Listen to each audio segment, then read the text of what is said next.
Pat Leach, Director of Lincoln City Libraries, and with that job comes the title, Lincoln's Most Passionate Reader. I'd like to thank all of you passionate readers who voted for your favorite of the One Book, One Lincoln finalists. We're about to reveal the featured title for the 2020 One Book, One Lincoln program. I'd like to thank all of the hardworking selection committee members who chose the 3 finalists that you have read and voted on. And now I'd like to turn the microphone over to those selection committee members to tell what they liked about that featured title, why they loved it, why they thought it'd be a great choice for One Book, One Lincoln. At the end of their comments, the 2020 One Book, One Lincoln featured title will be revealed. Hi, I'm Katie. One of the things I absolutely loved about this book was that it was a story of grief and survival. I love the fact that the title had a double meaning and I didn't figure it out to the very end. And when I did, it wrapped everything up.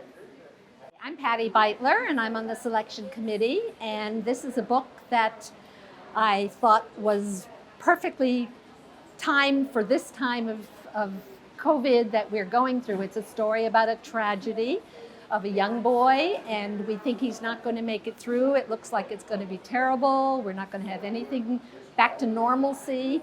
And we meet a lot of quirky characters along the way, and yet he comes through. And I am hopeful that this will be a book that you will find hopeful in this challenging time.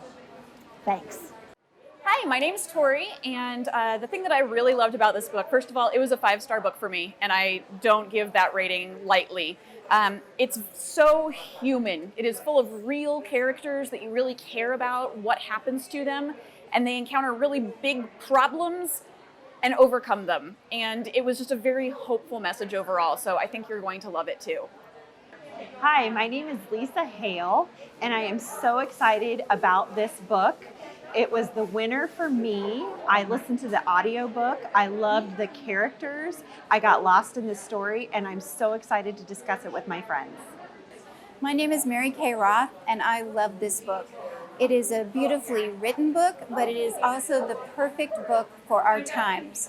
Because ultimately this book is about resilience and tenacity.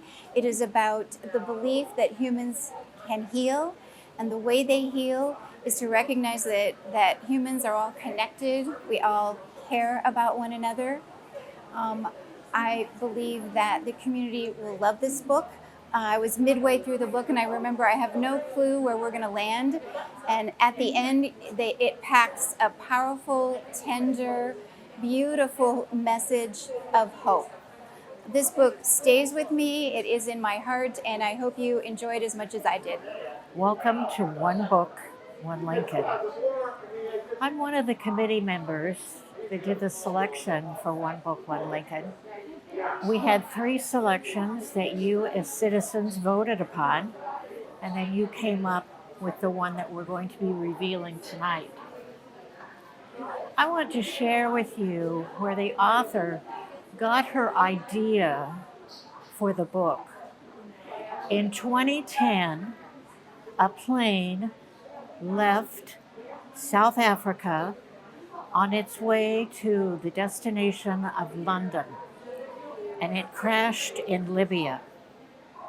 Now, you may or may not have seen that on your program or in your newspaper. That was the same time as the nuclear station that exploded.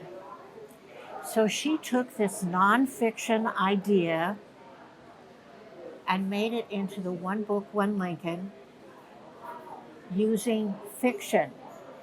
So the plane takes off from New York and its destination is San Francisco.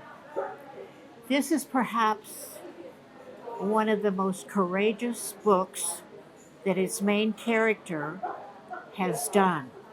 We have all been through grief, but this main character goes through a deep, deep grief. And we learn in this story, with that kind of grief, how do you take the next step? How do you go on? The characters are well developed, and this is a must read. My name is David Williams, and I'm on the committee. Two of the things I look for in a book are really well-written books and books that take me someplace I've not been before. And I think all three books had that one, and this one in particular. I like books that have characters that are not stereotypical stock characters, and I like to be led along to where I don't know I'm going, and this book definitely does this. I know you'll like it, and I know you'll like it to the last page. I am very excited to announce that the winner of the One Book, One Lincoln Community Reading Program is Dear Edward by Ann Napolitano. I'm Caitlin Lombardo, and I'm the program coordinator for One Book, One Lincoln this year. We have a lot of exciting events planned. We have a virtual visit from Ann Napolitano scheduled for later in November, and some other things along the way. If you stay tuned with us at lincolnlibraries.org for some up-to-date information, get us in on your book discussions, all those sort of things. Keep tuned, because these are going to be such great events. Thanks.